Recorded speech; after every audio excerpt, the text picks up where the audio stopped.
welcome Dawne Reich.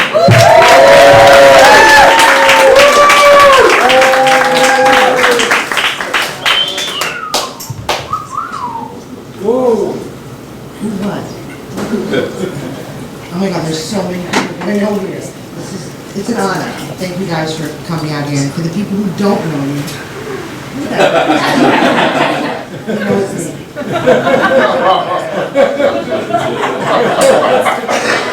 Just saying. So my name is Dawne, and I'm a single mom, Jewish, of course. And I'm going to be 52 years old next month.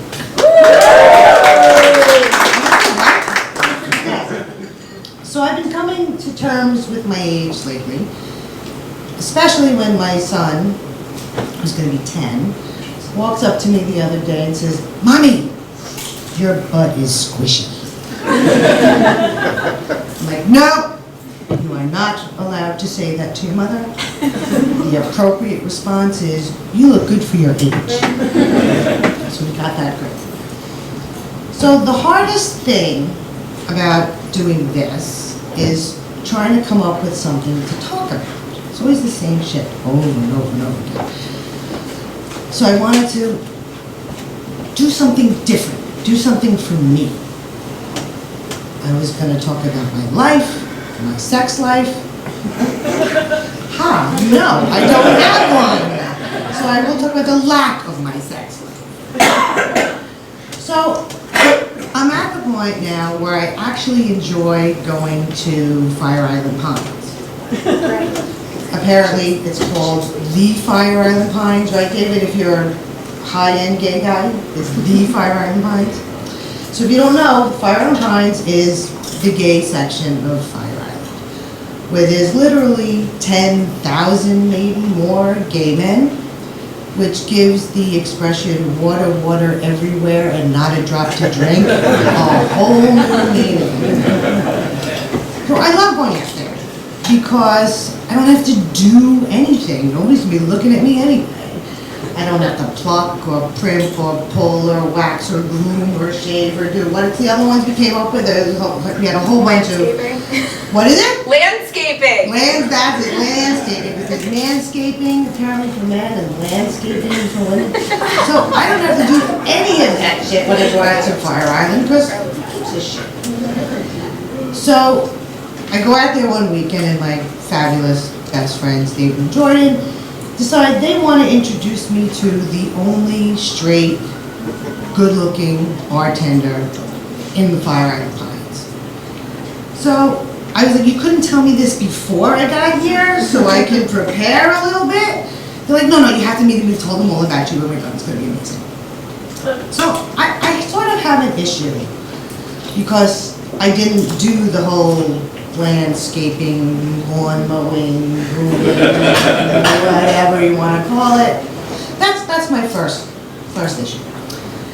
The second issue is I'm not a real big fan of stranger sex, especially when I'm literally the guy's only choice for miles and miles around. Doesn't make me feel wanted or special. Oh, you're the only straight girl? Okay, I'll take you. Let's go. So apparently my lack of love life, lack of sex life is pretty well known. I mean, the guys laughed. I am very grateful to my classmates. They allowed me to host this class in my apartment. And it just made it really easy. We had a more flexible schedule, we had food every week. It was really terrific. So again, classmates, thank you. I'm very grateful to you. So it's the first week of class, and Andre, who will be next, comes to my apartment first. I'm running a little late because I was day drinking with my kids' school parents. We had a happy hour. There's a parents' happy hour. So I was running a little late, just saying. So, kind of in the bar, kind of hanging out, and my doorman calls me. Andre shows up early. My doorman gets excited that there's a man waiting for me at my house. So my doorman, Dawne!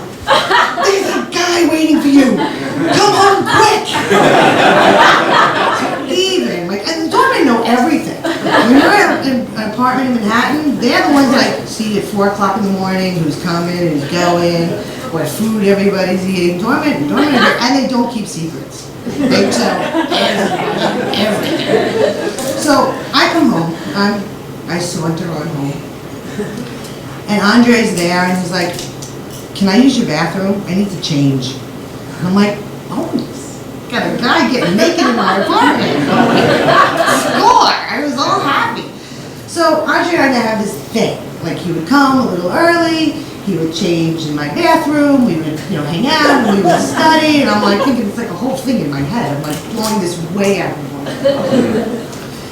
So I thought by the third or fourth class, he was going to let himself up.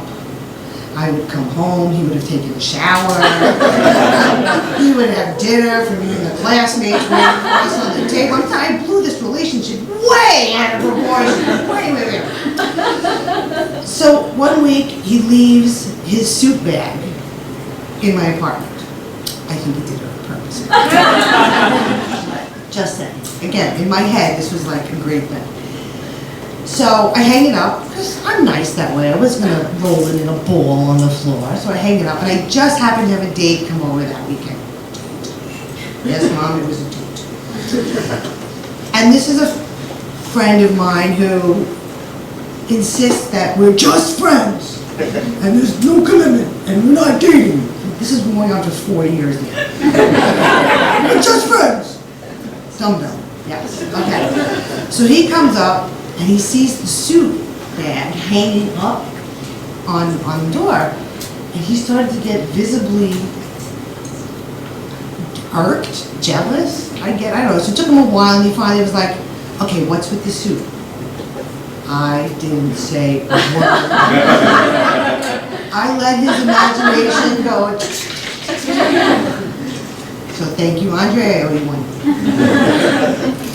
So there have been a few consistent men in my life. Of course, there's Scott. I do know Scott. 14 years were going on. Scott, I love Scott. Thank you so much for putting up with me and letting me host the class in my apartment. So convenient. It's so great. Then there's my therapist, who I would die without. And then my divorce lawyer, who on paper is like the man I should have married. It's so scary. He's like this kind of guy. I love you, Steve. And of course there's my son. I have my almost 10-year-old child who's now learning about sex ed in school. And it's just, I can't handle it. I can't even do it. But the most favorite man in my life has been around for 45 years. No joke. He's the love of my life. He's the man of my dreams. And it is Barry Mann. Sorry about it. No, not yet. And I'm just thinking about this now. I'm about to tell you this Barry Manilow story. And yes, Mom, I'm going to tell the Barry Manilow story because you gave me permission to tell it for the rest of my life. Just thinking about this story, like, I'm not getting, like, normal hot flashes. This is like, oh my God, story flashes. Like, I get so amped up when I tell the story. But I'm going to tell you the Barry Manilow story. And here it goes. We're trying to decide what to do for spring break. My son has spring break. And we could go to Florida, we could go to Puerto Rico, we could go, first world problems. Didn't want to do that same old stuff anymore. So I said, oh, let's go to Vegas. Yes, mother of the year, and take our 9-year-old child to Vegas. Coincidentally, Barry Manilow has taken residency in Vegas and is playing that weekend. We decided to go. So we're going back and forth about the tickets, la la la.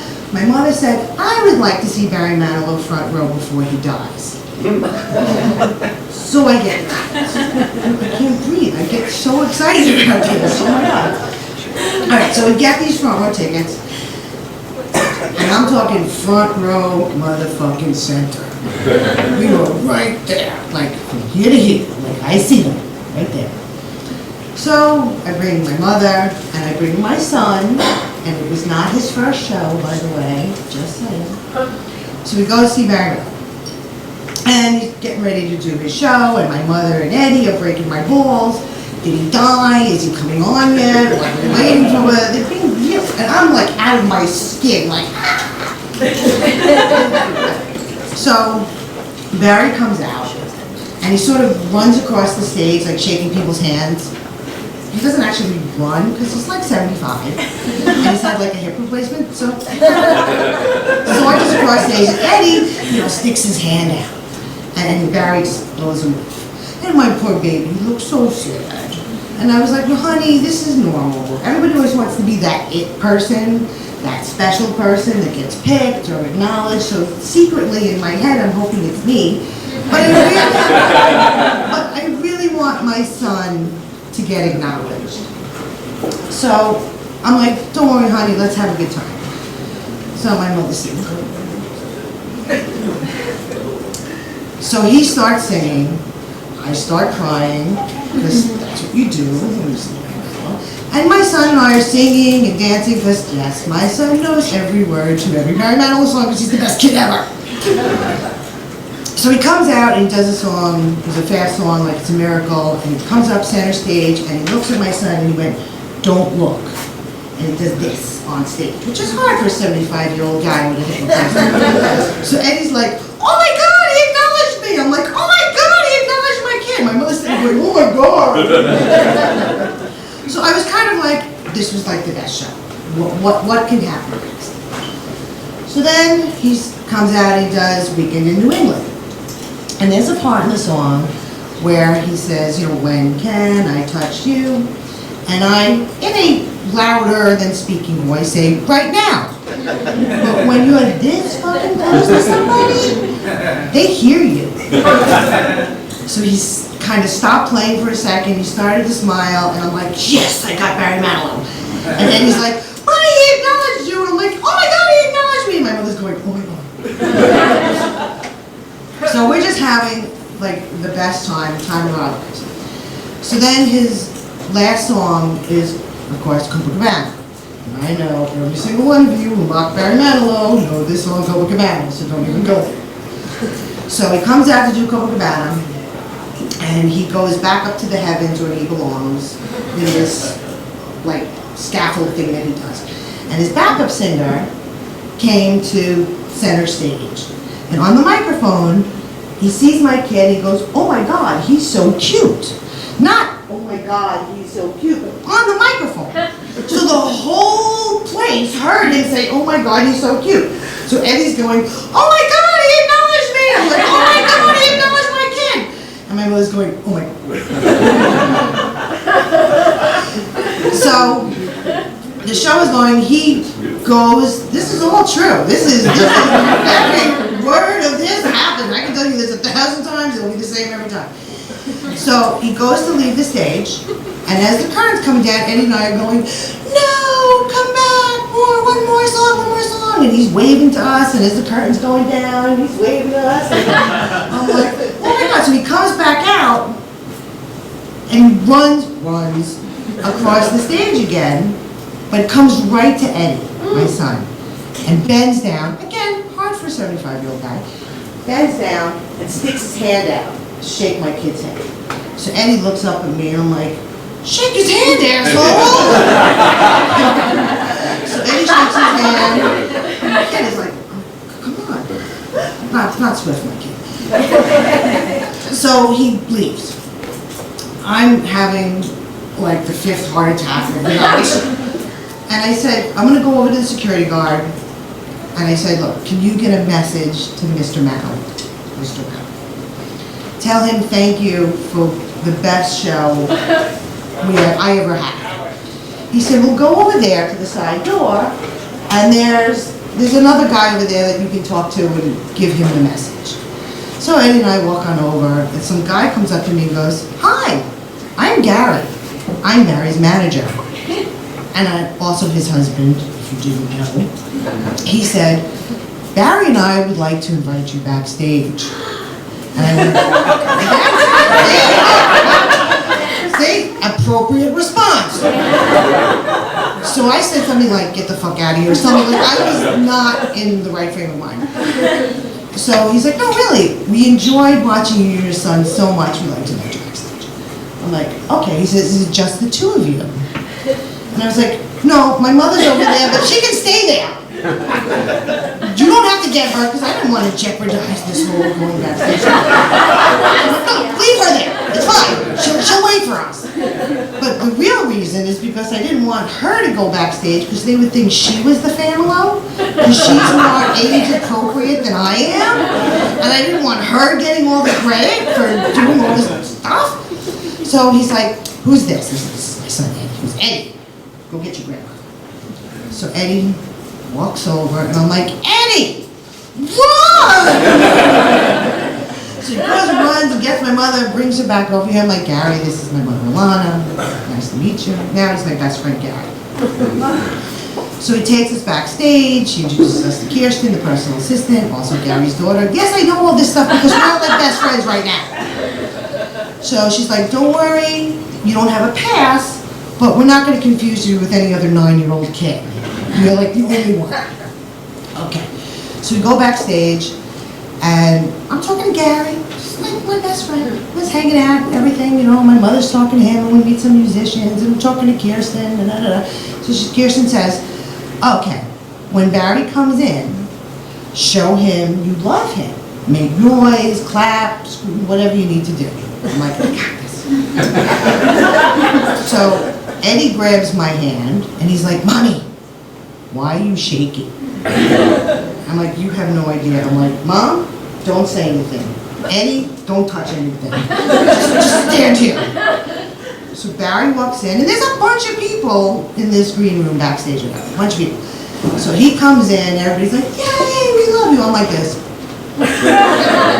I couldn't move. Again, I was dead. After the 5 heart attacks from the whole concert, I was just dead. I couldn't breathe. I'm like, oh my God, oh my God, oh my God. So it comes time for us to meet him, and Gary introduces us to him, and Eddie's wearing his Barry Manilow shirt, and he's like, oh, I gotta tell you, it was such a joy watching you and your son, because again, my son knows every word to every song, best kid ever. So, we're talking about Barry's bar mitzvah, and Eddie's bar mitzvah, and his music, and again, now I call him Barry. Before I was Mr. Manilow, now Barry's like my best friend. I'm very excited. So, we're talking, and Eddie, says, who is this? I said, this is my son Eddie. He says, well, how old is he? I'm like, ask him. And I'm like talking back to Barry Manilow like he's like a regular person. I'm like, dumbass, ask him. We can talk. So Eddie goes, I'm 9. And Barry said, did you like the show? And Eddie's like, oh yeah, great. So you didn't sing my song. It's fine. Apparently I don't have a sexual harassment suit against me either, so I probably behaved appropriately. So he said, you had a good time? He said, yeah. Eddie says, the kid's so snarky. It's not my first show. So Barry said, really? He said, you're 9? He said, yeah. He said, I went to your birthday show in Brooklyn like 4 years ago. So you see Barry going, you brought a 5-year-old to my show? And I'm like, yeah. He's like, good job.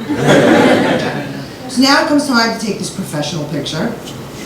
So my mother's standing next to Barry, and I'm like, oh, hell no. Push my mother out of the way, I'm like. So I got to take this picture of my mom. And again, this is like a blur, like I'm totally losing my shit.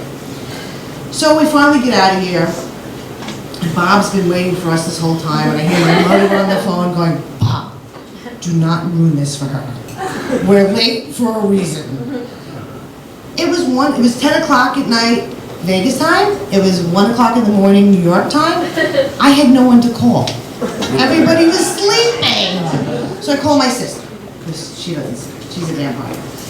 So I called my sister, and I'm like, because, I'm still totally hyped up. And then she's like, let me talk to Eddie. So you hear Eddie going, no, Aunt Heidi, really, it happened. She's not making it up. No, we met Barry Manilow. This really, really happened. So it was like, oh my God, the best night of my life. So apparently it costs like $2,000 for a meet and greet with Barry Manilow. You bring your kid, it costs nothing.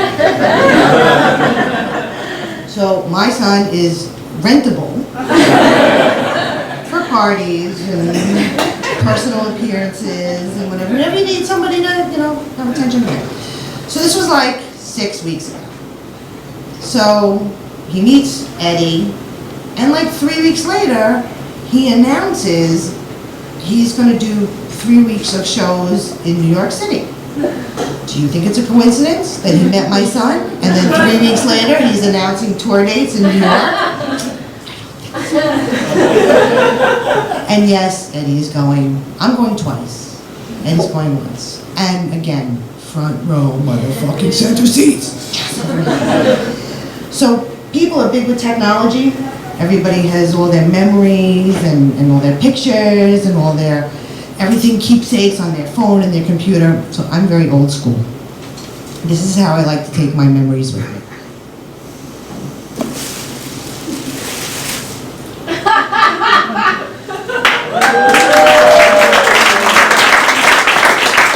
Just in case you thought I was lying.